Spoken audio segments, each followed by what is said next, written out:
포괄 연령은 7, 80대에서 많이 발견이 되고 있습니다. 그래서 하지만 우리가 젊었을 때 발견된 경우는 직계 가족 중에 뭐 2명 이상이 췌장암이 있는 그런 가족성 췌장암이라든지 그런 경우에 있어서는 보통 포괄 연령보다 일찍 발병하는 걸로 알려져 있습니다. 요즘 저희 암 같은 경우는 과학적으로 유전 인자가 밝혀진 거는 유방암이 하나 있잖아요. 예. 췌장암은 아직까지 뭐 밝혀진 그 유전자 이런 건 없는 거죠? 몇 가지 위험성 있는 유전자는 밝혀져 있습니다. 그래서 그런 유전자가 있는 환자들은 좀 정기적으로 좀 검진을 할 필요가 있습니다.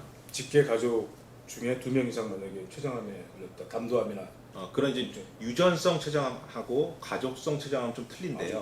가족성 췌장암은 하여튼 가족 내에 2명 이상이 있지만 유전성 췌장암은 특정 어떤 유전자 이상이 있는 경우, 유전자 검사를 했을 때 그런 경우에 있어서 췌장암이 올라가는 거죠. 그런 유전 인자가 밝혀진 게 있는 건가요? 예, 몇 가지가 있습니다. 네.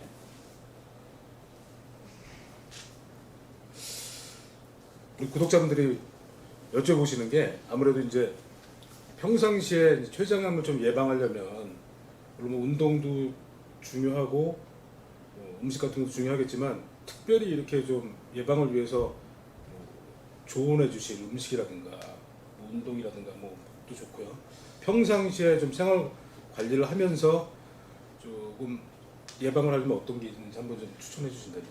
그래서 예방하는 방법이라는 게 사실 뾰족한 게 없을 것 같은데 단 이제 췌장암을 유발할 수 있는 위험 인자들이 있거든요. 예. 지금까지 알려진. 예. 그러니까 아까 말씀드린 만성 췌장염이라든지 당뇨병이 오래됐다든지 또 가족성 췌장암이라든지 고령이라든지 또는 흡연 또는 비만 그런 것들이 지금 위험 인자로 알려져 있거든요.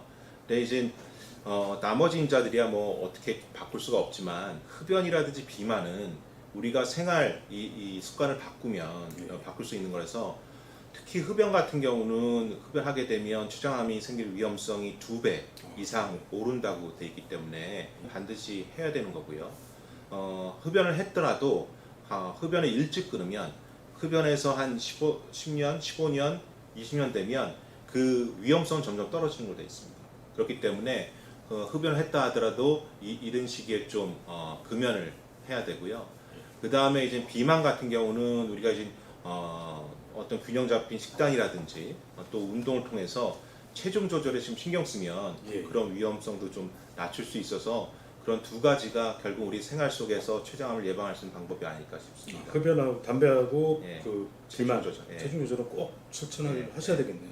뭐 알코올이라든가 이런 건 어떻습니까? 술 같은 경우도 위험성을 높인다고 돼 있지만 대개는 그 위험 인자 중에 하나가 만성 췌장염이거든요. 그래서 음주를 많이 하게 되면 췌장염에 잘 걸리게 되는데 그런 췌장염과 그 연관해서 위험성이 올라가는 거지 음주 자체가 췌장암의 위험성을 높인다는 거는 그런 건 아닌 것 같고요. 예.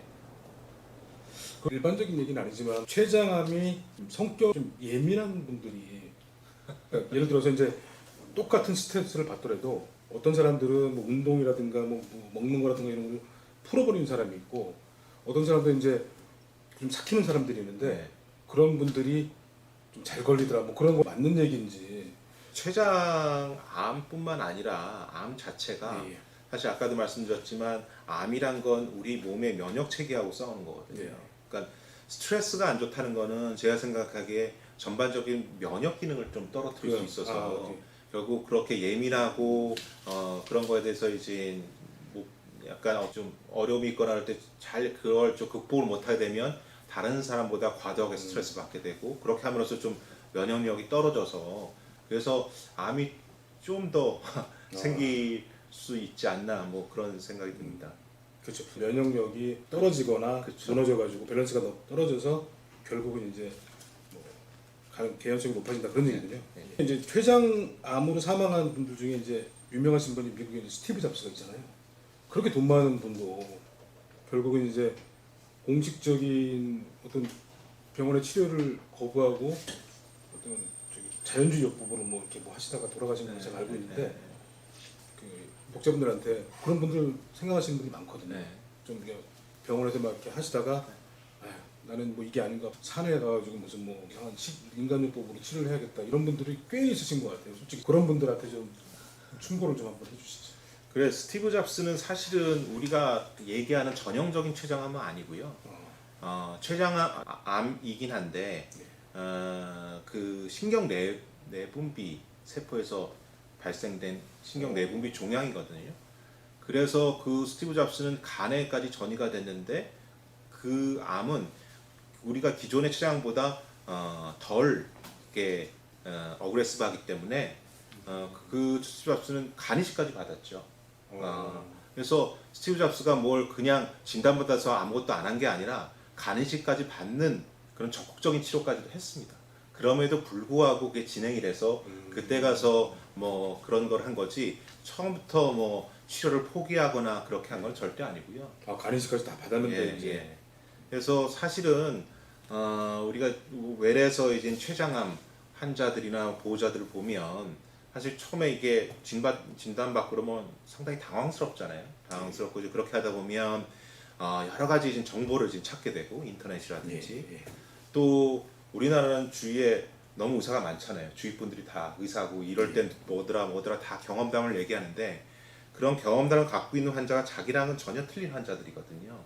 그래서 뭐 진짜 뭐 췌장암은 수술하면 다 죽으니까 할 필요 없다든지 그런 얘기들을 듣고 어떻게 보면 좀 잘못된 우리가 지금까지 입증이 안 된 그런 치료법을 한다든지 아니면 적절한 시기에 치료를 안 하고 다른 치료를 하다가 너무 진행돼서 오는 경우들이 있기 때문에 최근에는 아까도 말씀드렸지만 우리가 수술을 하고 또 효과적인 항암제가 있어서 이전하고 상당히 틀린 치료 결과들을 보여주고 있습니다. 그래서 진단을 받고 그렇게 되면 물론 당황스럽고 좀 그렇겠지만 우리나라는 또 대학 병원이라든지 큰 병원들이 주위에 많잖아요. 그런 전문적인 그런 췌장암을 볼 수 있는 의료진한테 가서 상담받고 그분들의 의견을 믿고 따르는 것이 저는 가장 현명한 방법이라고 생각합니다. 알겠습니다.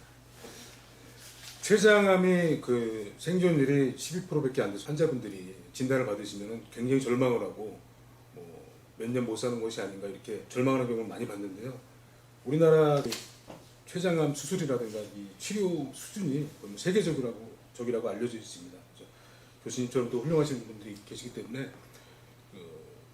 포기하지 마시고 병원에서 진료 지침에 따라서 민간요법 이런 거 하지 마시고요. 진료를 받으시면 지금 수술 성적도 차근차근 계속 올라가고 있다고 하니까 좋은 결과를 기대하실 수 있을 것 같습니다. 교수님 오늘 바쁘신데 오늘 나와주셔서 정말 감사합니다. 감사합니다. 고맙습니다. 네, 이상으로 마치겠습니다. 고맙습니다. 네.